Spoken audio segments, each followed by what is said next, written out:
Okay, I need to talk about piecewise functions. So, piecewise function is defined by different functions for different parts of its domain.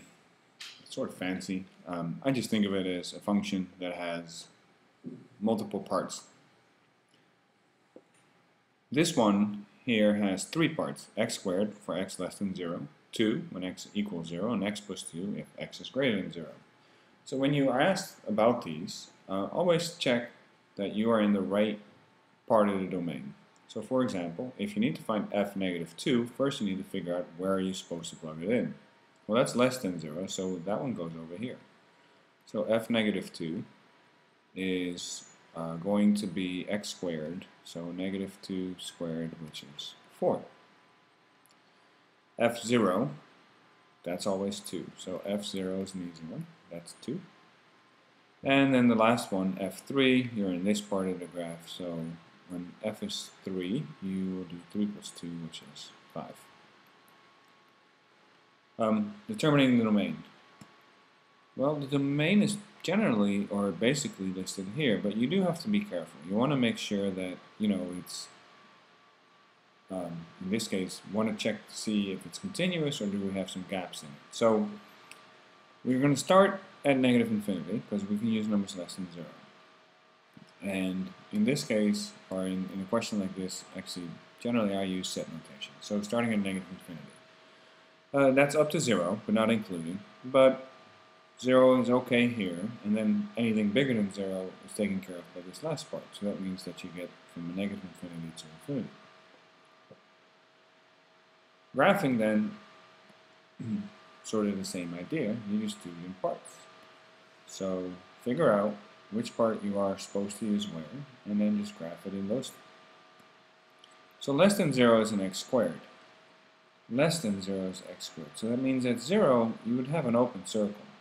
Now x squared is a fairly straightforward graph, or functional graph, so hopefully if I just plot the dots, you're okay with this. So we go to 0, 0, well we start there.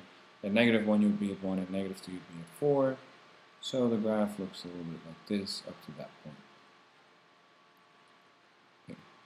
Then you got to figure out, well, what happens at 0? Well, at 0 you're worth 2, or the function's worth 2. So you put a closed dot there because that's the actual value at 0. And then after that we have a straight line. So greater than 0, for example, at 1 you would be 3. So at 1 you would be 3. Well, that's a straight line. So that I should be able to draw that here in a second. So I do need to check what goes over here. So that's x greater than 0. So in this case, I do want to sort of figure out, if I plug in 0, what would I get? So at 0 you would be at 2. Well, that's exactly where this dot is, so you are okay here if you actually have a closed dot. So the graph looks like this. And you can see where the piecewise part comes from. It has pieces. Now, in this case, we actually have a small gap here. And that's sort of what the last question is asking about. It's asking is f continuous on its domain. Well, continuous would mean that I could graph the whole thing without lifting my pen. And to get from here up to the straight line, I would have to lift my pen or pencil. So it's not continuous, so no. Okay. How about the cost of electricity? So, piecewise functions end up being word problems very often. Sometimes you have to actually work with, sort of put the function together, and sometimes you can sort of reason your way through it. So in this case, we'll see a little bit of both. So A says, what is the charge for using 300 kilowatt hours in a month? Well, let's see what they gave us. So there's a monthly customer charge of $7.58. Well, I guess I have to pay that one even if I don't use anything. So I definitely have to pay $7.58. Plus 8.275 cents for every kilowatt hour for the first 400. So 300 is within the first 4. So I need to do 300 times, that's 8.275 cents. You do have to be careful here because that's dollars and that's cents. So I better change those cents so that it looks more like a dollar. Alright, so actually this would be a better way of writing that. Okay, and then you get a calculator out you punch in some stuff, and in this case, if I did that right earlier, I should have $34.06. Okay, so let's see what B does. Well, in B, same sort of idea, but now it's 700 kilowatt hours. So what does that mean? Well, still pay $7.58. So over the first 400, I pay that 8 cents part. And because you've used so much electricity at that point, they're going to cut you a little bit of a break. So they lower the rate to 6 cents for all usage over 400. So 700 means that I do 700 minus 400, and then that part, which is 300, I multiply by 0.0628. And you get a calculator out, and in this case, that ends up being $59.52.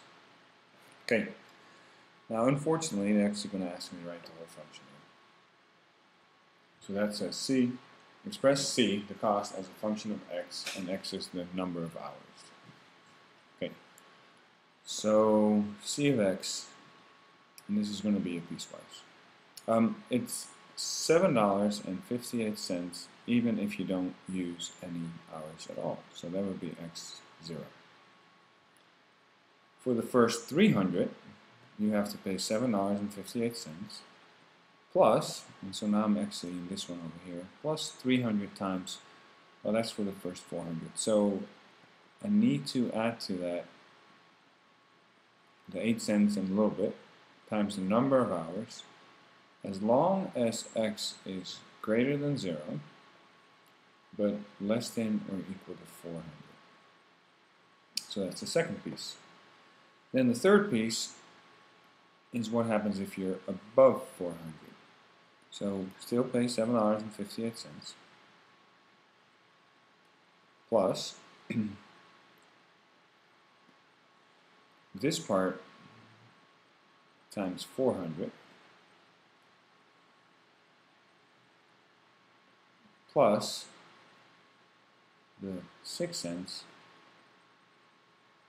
times 700 minus 400. So we don't know exactly if it's 700 or not, so that's where the X comes in. So it's X minus 400. Okay, and you could leave it like this, but you could figure out that that part is $33.01 or 10 cents. Sorry.